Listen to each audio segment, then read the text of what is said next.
काय बघणार आहोत? भागाकार. भागाकार म्हणजे समान वाटणी. काय? समान वाटणी. समजा 4 मुलं आहेत आणि 5,672 रुपये आणि एवढे पैसे या 4 मुलांना सारखे वाटायचे. कोणाला कमी नाही आणि कोणाला जास्ती नाही.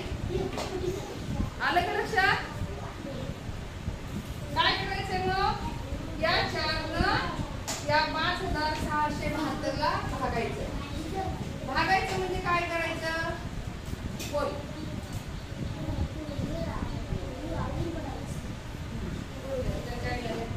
काय करायचं बघा?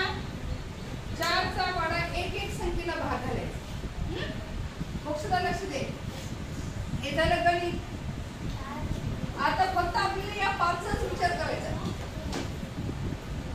4 चा पाडा 4 च्या पाड्यात 5 आहे का? नाही. 5 पेक्षा लहान संख्या 4 आहे. 4 एके 4. बघा 4 एक 4. करा वजा. 5 मधून 4 गेले 1 राहिला. इथपर्यंत समजलं सगळ्यांना?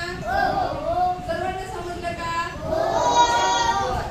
आता आपल्याला या 2 नंबरच्या संख्येचा विचार करायचा. बघा मी बाण करून दाखवले तुम्हाला मुद्दा. हे वरचे 6 कुठे आले?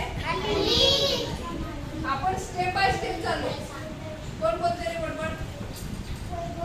स्टेप बाय स्टेप आपण कुठे चाललो? खाली. आता किती संख्या झाली? 16.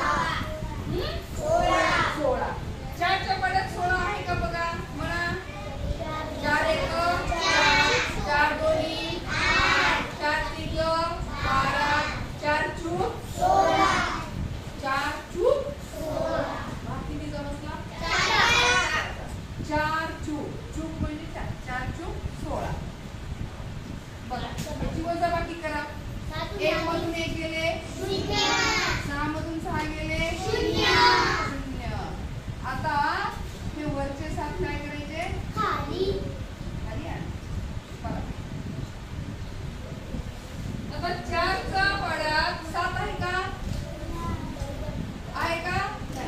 7 पेक्षा लहान संख्या 4 एके 4. आपण जर 4 दोन्ही 8 घेतलं तर 8 ही संख्या 7 पेक्षा मोठी होते. म्हणून आपल्याला 8 घेता येत नाही. 4 एके 4. बघा 4 एके 4. करा वजा. 7 मधून 4 गेले 3 राहिले. आता कोणता अंक राहिला? शेवटचा 2. किती अंकी संख्या तयार झाली?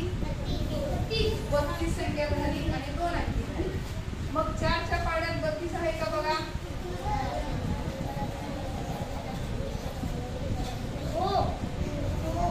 हो. कितीचा आहे सांगा? 4 8 32. भाग कितीचा बसला? 8चा. बघा 4 8 32. बघा 3 मधून 3 गेले 0. 2 मधून 2 गेले 0. पूर्ण भाग गेला. बाकी शिल्लक राहिली का? नाही. हे झालं आपलं गणित. Step by step. पहिला आपण एका संख्येचा विचार केला, नंतर दुसऱ्या संख्येचा केला, नंतर तिसऱ्या संख्येचा केला, नंतर चौथ्या संख्येचा. मग आपण केलेलं गणित बरोबर आहे का चूक आहे हे बघण्यासाठी या दोन्हीचा गुणाकार करायचा. म्हणजे भागाकार जो भागाकार आला त्याचा आणि ज्याने भागलं त्याचा. बघा 1418 गुणिले 4 आणि याचं जर उत्तर एवढं आलं तर आपण केलेलं गणित अगदी करेक्ट आहे. कसं आहे? करेक्ट आहे. बरोबर आहे. बघा 4 8 32 ला 2 हातचे आले 3. 4 1 4. 4 3 7. 4 चूक 16. 16 ला 7 हातचे आले 4 1 4 आणि 1 बरोबर आहे. हो. बघा ही संख्या आणि ही संख्या सारखी आहे. म्हणजे आपण केलेलं गणित कसं आहे? बरोबर आहे. समजलं सर्वांना?